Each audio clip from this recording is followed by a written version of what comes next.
welcome back to another episode of Heels Up. I am Vlad St. Valentine, and with me is the one and only Caidan Ramos. How's it going, guys?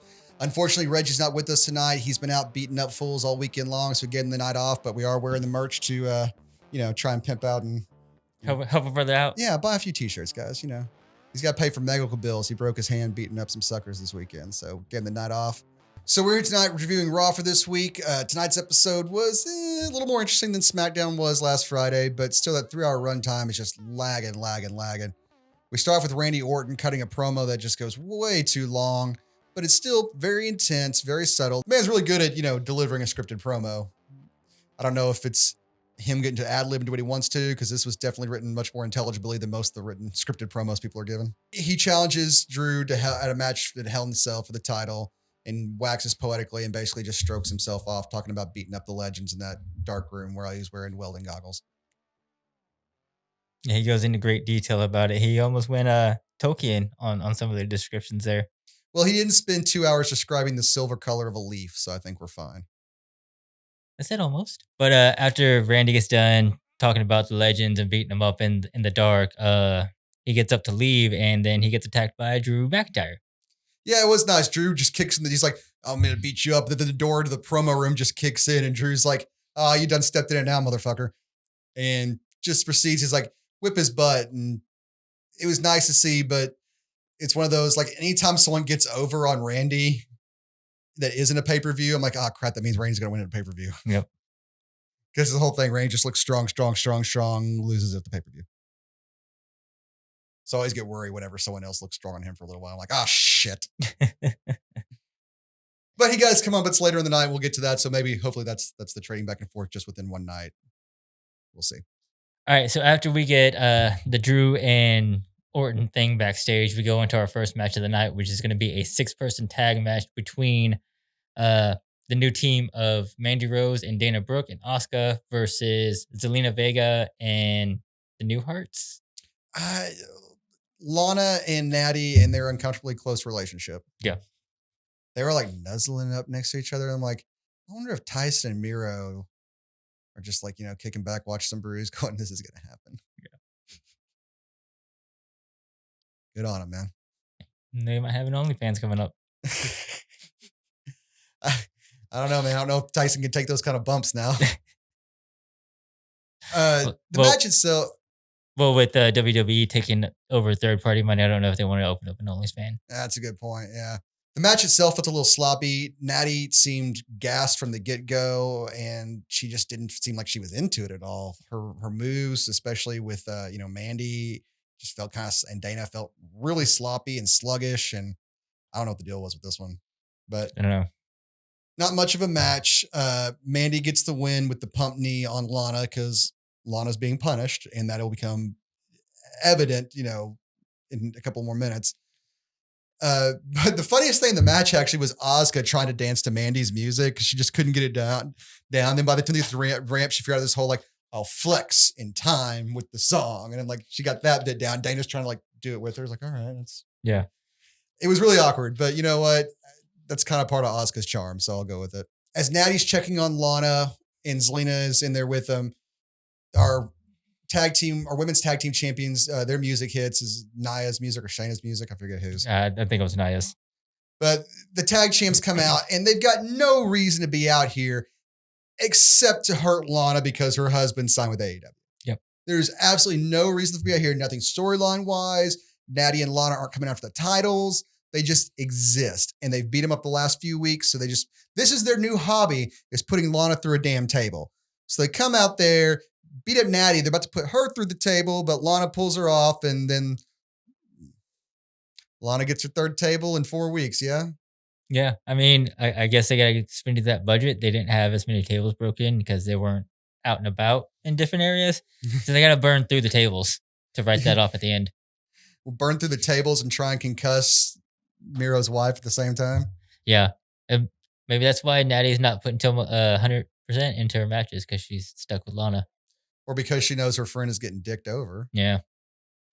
Either way, this was absolutely something in that it was evidence that Vince can be a petty son of a bitch, which we all knew. Yeah. This is nothing new, actually. I don't even know why we're talking about it. So after this, we go backstage, and R-Truth is making his draft board of, his draft predictions. And like number 1 on the SmackDown draft is like Ninja number 1, and like number 3 is Little Jimmy. Completely very R-Truth. It's a nice R-Truth bit. This guy dresses as a janitor, and he starts, get close to attacking Truth. And Truth's like, "You can get me, Randy Orton," and starts to run away and trips in the mop bucket, and gets pinned, and ends up being Drew Gulak. And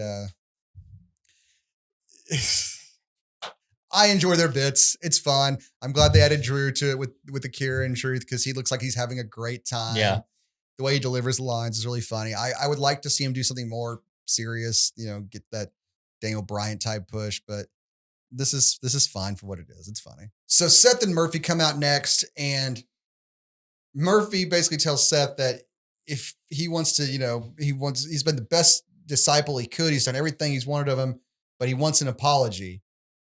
Not to himself, but to Aaliyah for dragging her into this. And Seth just flips shit on it, man. He's like, "You know what? I went easy on her. You're looking at it and bring up all the other texts you guys had about how she feels insecure about her family, and Dom's the number 1 and the golden child, and she feels cast to the side. I didn't bring you that up." "Well, you just did, asshole." And, he's like, "I don't deserve our apology. I am the Messiah. You're the disciple." In other words, I am in charge here. You're the one who listens. I saved you. It's not the other way around. I don't need to apologize for shit. Shut up and know your place. While they're arguing back and forth, though, Dom and Humberto come out because they're going to have a tag team match. Fairly good match. Dom and Humberto start off pretty hot. They get their double dive move going on, which is pretty cool to watch. Yeah. It's fun. It's always fun to watch Carrillo. Yeah, man. Humberto definitely looks a lot bigger standing next to Dom, because he always looks so small. And now he looks jacked as hell standing next to Dom. It's like getting you a friend who's just slightly fatter or uglier than you, so you look better by comparison. I know, I've done it my whole life. And I want 10,000 soft guys to make the tough guys look tougher. The match itself, Seth and Murphy had a little bit of dissent, arguing back and forth, but eventually Humberto gets kneed in the face coming off the top rope by Murphy, and he gets pinned 1, 2, 3. Murphy's pissed at Seth, though, because throughout the match, Seth was like, "You don't tag in unless I tell you to. I don't need your help. I've got this," and the tensions are just rising and rising and rising.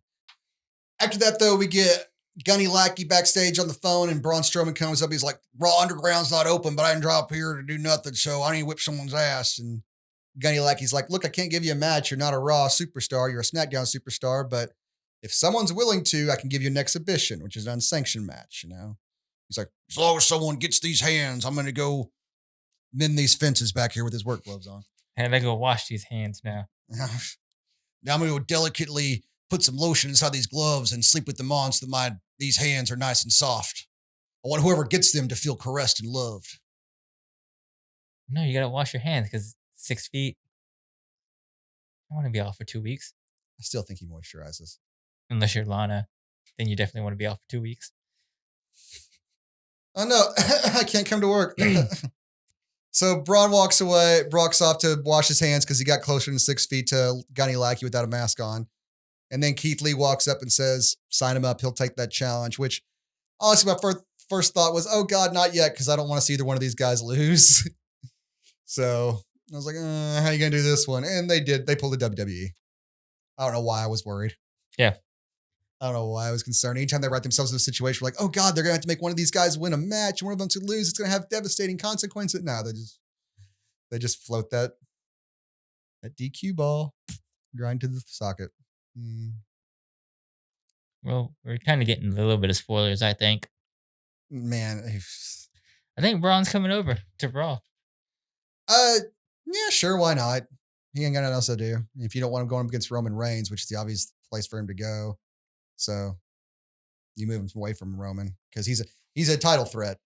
And you're like, "Oh shit, I need someone for Drew to face after he's done with Randy." Then Braun Strowman's perfect. Yeah. So yeah, I'm down for that. I'm down for Braun versus Drew. That sounds like fun. But afterwards, we go backstage between the two, and Seth just gets in Murphy's face, and he's like, "You know what? Forget apologizing, Leah. You owe me an apology. You need to get your damn head right. I've done everything for you. You've done nothing but F up. So you have until 10 o'clock tonight to give me an apology, or there will be consequences, So Murphy's kind of giving Seth the ultimatum. You have till 10 to apologize to Aaliyah. Seth's giving Murphy the ultimatum. You got to apologize by 10. We know you ain't going to 10 because we got a better main event. So I don't know why they put that stipulation in. Well, they're Eastern time, so they're an hour ahead of us. Oh, yeah, that's a good call. All right, never mind. Well, don't do that, guys. It's just confusing. I'm an idiot. I can't think that way. All right. I imagine everyone on the West Coast was completely screwed. Public school. I don't smart so well. I throw balls far. You want good words? Data languager. KO comes out and he's like, yeah, well, I invited Bray Wyatt here because on Friday night, I ended up having to fight with the Fiend, and you don't know what that feels like. And you know what? I don't really need these chairs because I don't think we're going to sit here and talk. So he starts chucking everything out of the Chucks ring. the whole set out. He's like, no. I'm like, come on, Bray, come down here. And then the Firefly Funhouse music hits, and we get Bray up on the big screen. KO, God bless him, is selling a little bit of the infection of the Fiend because he's like, just being touched by him, Alexis Wright, I can still feel that darkness lurking over me. And I think he wants the darkness off of him, so he wants to confront this thing head on. He wants to go and, punch it in the face so he doesn't have to be scared of it. And that's kind of the way he's reacting to this fear, I think. And so he doesn't want to wait. He doesn't want to sit and huddle in fear for another couple of days. He wants Bray out there now. But Bray, of course, doesn't oblige and appears on the screen in the Firefly Funhouse. And he's like, and whoever did his makeup this time went a little overboard, man, with the guy liner and everything. Bray looked cartoony almost, which I guess kind of fits into the theme. So never mind, do your thing. So Bray comes on the screen and he starts talking to KO. He's like, KO, sorry, bud, but you kind of got in his way. Yeah. What's up with Alexa's, between him and her. Yeah. And you just need to butt out. You don't have any idea what you got yourself into, but I'm here to warn you because that's what friends do. Because we're friends, buddy. And this Friday, you're going to find out what you've done. Yeah. Sinister. Bray plays it great every time. So vintage Bray Wyatt Fiend, I guess, at this point in time. And KO's like, no, not waiting. If you won't come out here, I'm coming to you. And starts to jump out the ring and head up the ramp to go back and find Bray Wyatt. But when he gets to the top of the ramp, he is ambushed by Aleister Black and eats a black mass. So that's it for KO tonight. I kind of hope that Aleister and Alexa both join with the Fiend. And you know what? Here's the thing, man.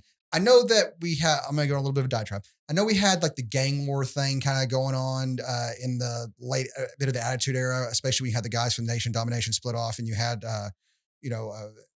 the Disciples of Apocalypse and whatever the Puerto Rican gang one with Savio Vega. You had a bunch of different 4-man stables, kind of like different little gangs running around each other, and stuff. I like the little gang warfare theme in wrestling sometimes, NWO versus NWO. I kind of like that. So I would be okay with an Anoa'i stable, a Hurt Business stable, and a Fiend stable. Yeah. And Retribution. All like, it's like survival in numbers now. If we're going to claw to the top, we have to do it, we have to band together because these larger groups are coming and that's the only way to survive. Yeah, you can't forget down in NXT too, you got the Undisputed Era. If they stay together, I hear there's rumors they're going to break them up soon. But, we'll see how that goes. The draft.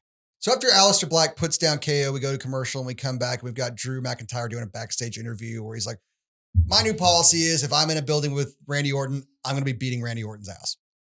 Good policy to have, honestly. I cannot fault his logic in this one. No. Although I kept screaming the entire time, like, turn around, he's going to get you. And luckily he didn't. But he does accept the challenge at Hell in the Cell. So it will be Drew taking on Randy in a rematch for the title at Hell in the Cell. So I'm glad to see he was like, you're daft, boy. I'm not trapped in there with you. You're trapped in there with me. But both of you guys are deadly. Just let it be. It's going to suck. It's going to suck for both of you.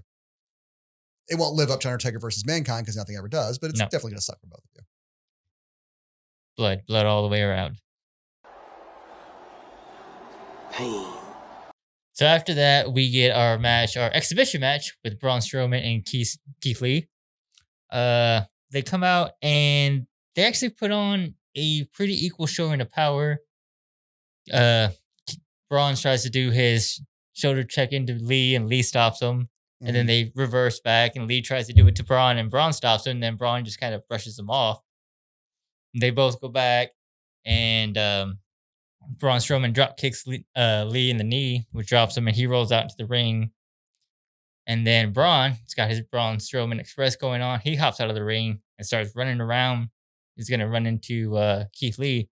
And I don't know if he was actually supposed to tackle him through the wall or not. Well, Keith gives him a boot in the stomach and stops it, and Braun and him just start fighting. Braun chucks Keith into the steps, and during all that, the ref counts him out, which I didn't realize there was. I thought the unsanctioned thing was no DQ, but whatever. I guess not. I guess there was DQs and countouts and all sorts of fluffle. But sorry, I said DQ ball already. It was countout ball. Sorry, I messed that one up. You manatees are in your clever ways of avoiding any sort of real conclusion. You got me all mixed up, like a 311 song. So mixed up, I don't know what to do. But afterwards, Braun's pissed off, and so he basically tackles Lee through the barricade, and not just like the corner of the barricade, the whole damn barricade on camera side just went down. Yep. So Braun starts walking away, but Keith Lee gets right up the same way Braun's been known to do after getting, devastating stuff done to him. Braun starts walking back towards him, but Keith goes and gets a little running start off the steps. They're fighting up the ramp. Keith throws Braun into the LED board and smashes those up, and then tackles him off the stage. But really, like, there's a bunch of boxes and padding set up, and it's like a 2-foot drop. So it doesn't look nearly as impressive as the crap they used to do back in the day. But still, he tackles Braun through off a 2-foot stage and just some padding and lays on him for a little while everyone trying to clears up the bodies. But it's fun to watch these two beefy lads go at it. I'll be looking forward to a pay-per-view, no holds bar match where you just let those two just really just have a good time being the most athletic big men in the business, beating the piss out of each other. Yeah. And I think Keith, given a little bit of time to work with Braun, can get a better match out of him than most people could, because he had some of his best matches with Show, but Show admittedly is a little bit past his prime. He's in great shape, but he's past his prime. He's past the days where Show can do a kip up or dive off the top rope the way he did when Show and Braun were very similar when they were younger. Oh, yeah. Yeah. Show's past that point because you big guys wear down. They do. Keith ain't. Braun's not past that point yet.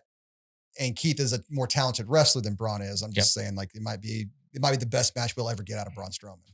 Not that Braun puts on bad matches. I like Braun's matches. Oh, yeah. Braun's great.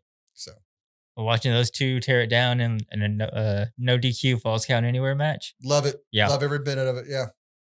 Bring out the grappling hooks again, pull down scaffolding, and just go nuts.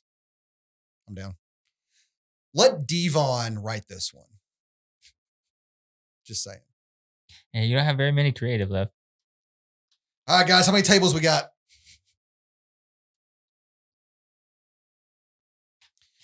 The script just says tables. Devon, what is this? It's the whole match. That's money right there. Do we need to know anything else? Nope.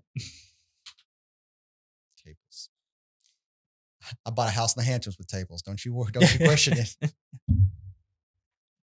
After this, though, we get Drew Gulak backstage around with the belt, and he's like, I'm going to, make this title win part of the book I'm writing, chapter 3, always be prepared. And as soon as he's dying behind a giant, dumpster bin thing, and as soon as he says that, of course, Truth pops up and throws him to another trash can. The trash can falls over, and Akira Tozawa spills out of it. And the ghost of Akira Tozawa. The ghost of Akira Tozawa.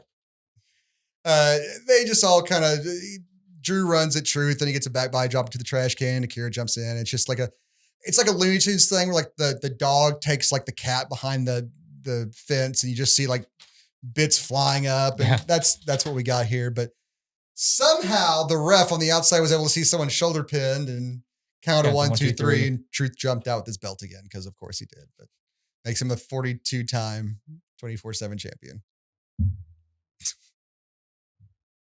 What? Just shattered that record. I just shattered it. I know the title means nothing, but these segments are growing on me just because it's something to break up the monotony of 3 damn hours of misery. Sorry, not misery, but yeah, misery. Truth carries Raws. Yeah, sometimes. And the Drew segments are always fun too. So up next, we're going to get a tag match between Bobby Lashley and Shelton Benjamin of the Hurt Business taking on Apollo Crews and Ricochet.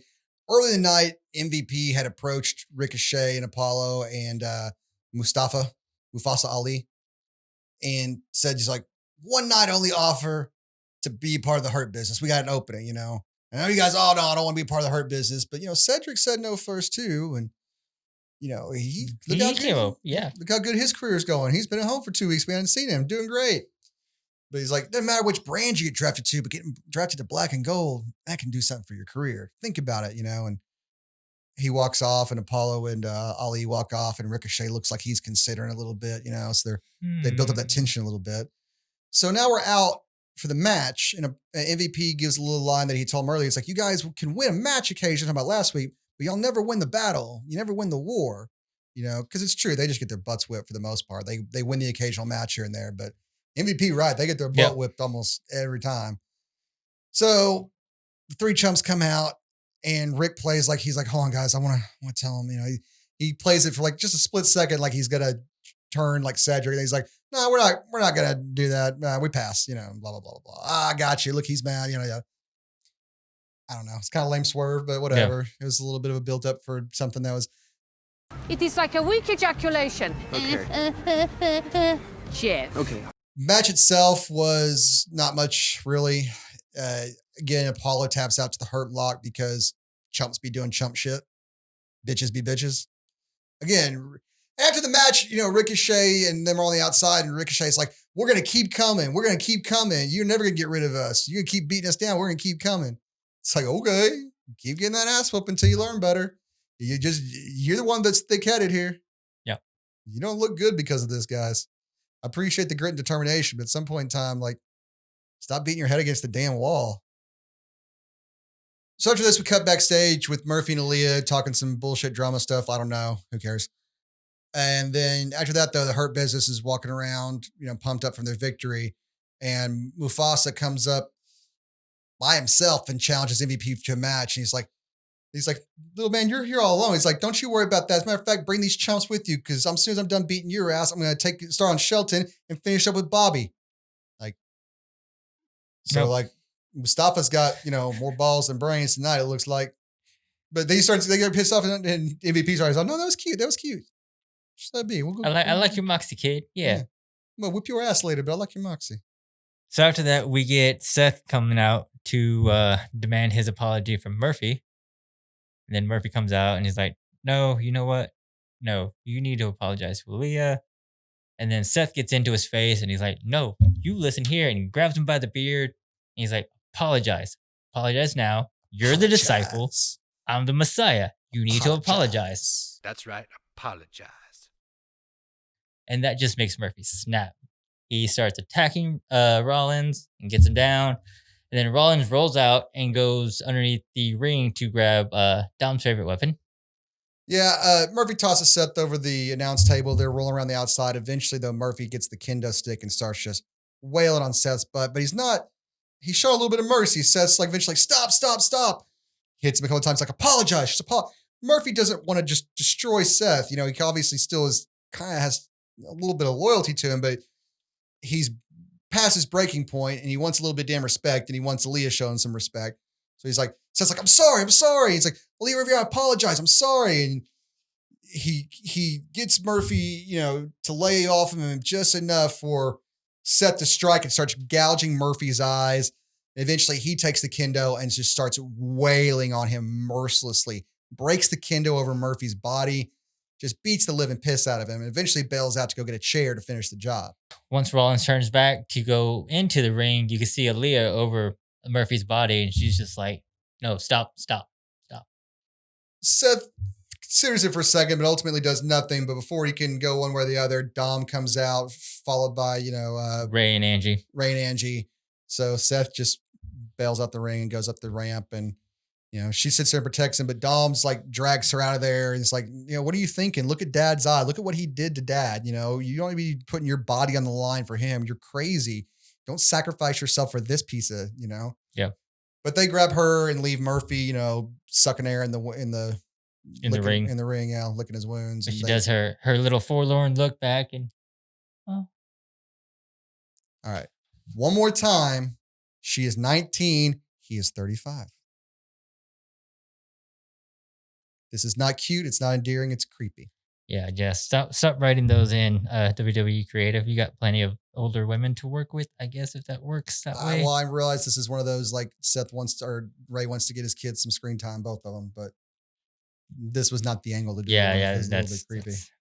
So as they're leading Aaliyah out, though, Seth cuts to Seth backstage watching the monitor or watching the screen, kind of smiles to himself. So it's kind of something we were talking about whenever we were watching Seth and Murphy get into the first place. I don't buy it. This might just be an elaborate, until the eye gouging and the wailing of the kendo stick It seemed like maybe this is just an elaborate ruse to get one on the Rays again, to put a plant in there to make Murphy seem sympathetic, and eventually he'll turn to the Mysterios and, make a sacrifice for his disciple. Or his Messiah, I mean. They may be playing the long con on this one. Yeah, well, that's a hell of a way to get into it with those kendo shots, but I guess if he's willing to sacrifice his body to Seth. Yeah, but Seth's going to beat him down. I mean, maybe Seth tried to beat him down and break him to rebuild him, make him something better or something stupid and lame like that.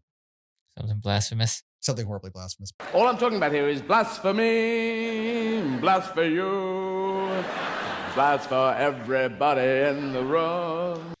So up next, we get the women's tag team title match between the Riot Squad, Nia Jax and Shayna Baszler.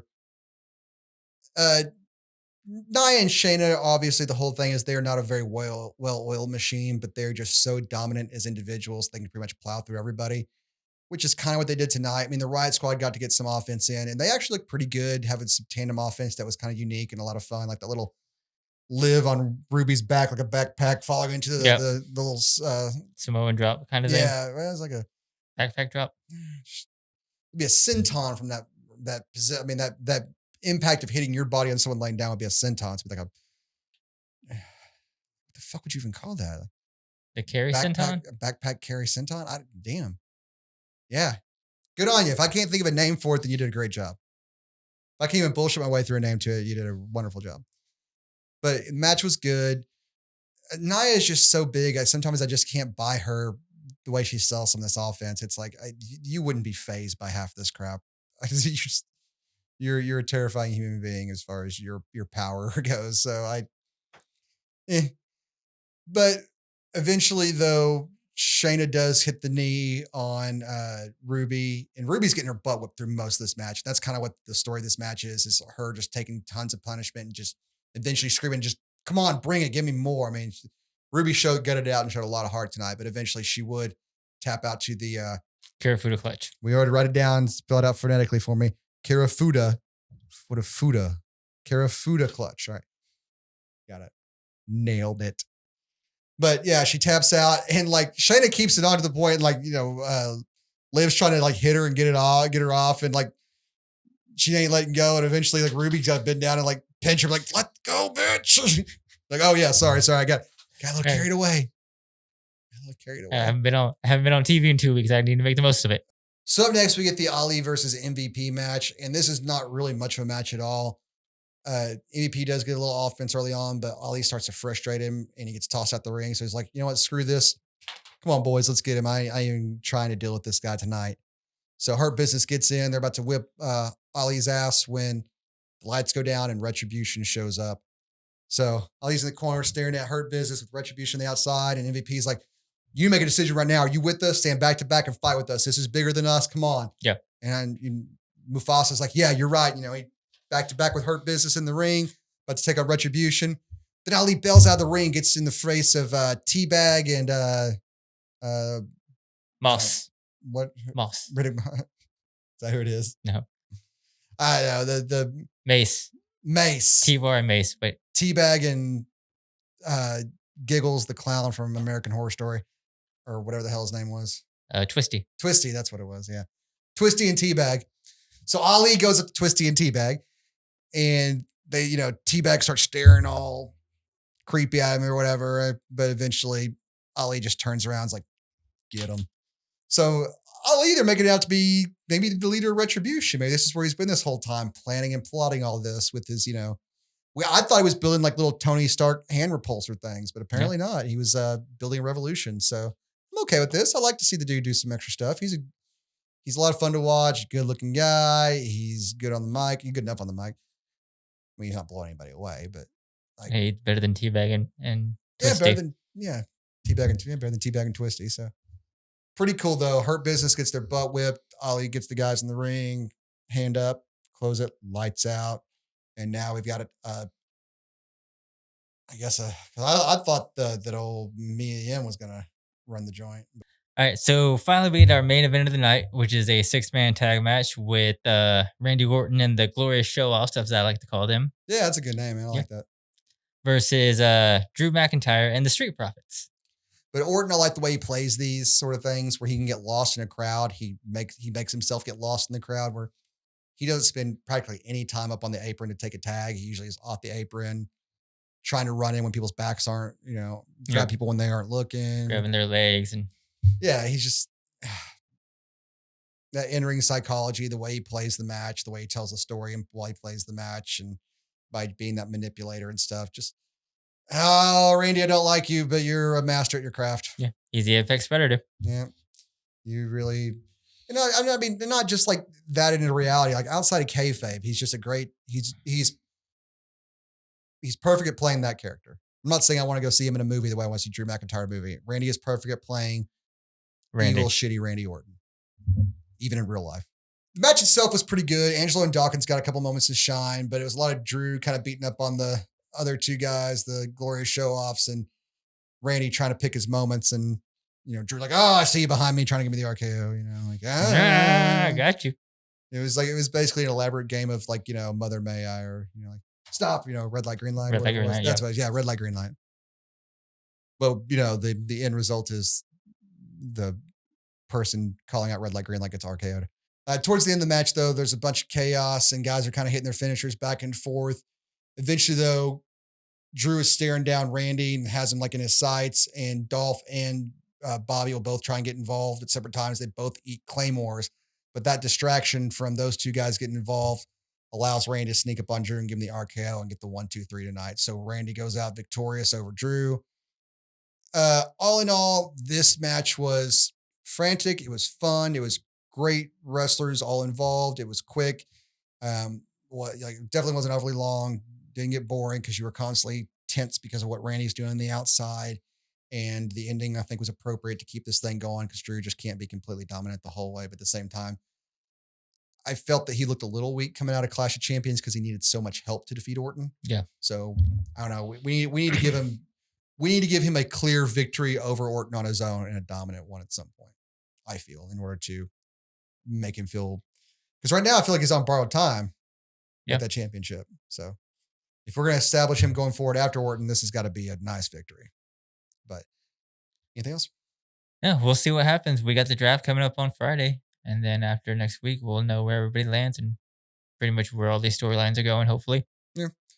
But the last two nights of WWE have been this, and the last SmackDown just kind of been there. So, but again, they're just trying to get through to the draft. So other than AJ Styles getting the F away from Paul Heyman, I'm not real sure where anyone else is going to land. Fox kind of flubbed up and put NXT in the list of things.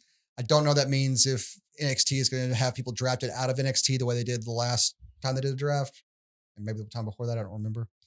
Or if NXT is actually going to be properly part of the draft, you get to draft people back to them, which is what needs to happen to like Ricochet. Needs to go back. Needs to go to. I don't know if he was ever in NXT, was he? Yeah, he was. Okay, he need to go back there because he need to go back there to the Indies because Vince don't know what to do with Ricochet. Mm-hmm. But guys, thank you very much for being here tonight. We really appreciate it. Hopefully Reggie will be back with us for SmackDown this week. I know you guys are missing him. He's a beautiful man. But, he didn't do a bad job. Appreciate you being here. Thank you. I try. It's growing on me. Yeah, being in front of the camera. Yeah. More so than hanging out back there and pressing buttons. I like pressing buttons. I like buttons are shiny and they click. That's very true. You can't argue with that logic, can you? All right, y'all. Thanks so much for being here. Please like, please subscribe. Please check out some of the other videos we got going on. Our Blazing Saddles review is up right now. We also have a brand new show coming for you guys next week. It's called Reanimated, where we take old horror movies and compare and contrast them with the remakes. Very first one up for Halloween is going to be Evil Dead. We're going to compare the original Sam Raimi film with the remake that was in 2013 by Fede Alvarez. Thank you. So please look for that this week or next week, all right? And say hi to your mother for me.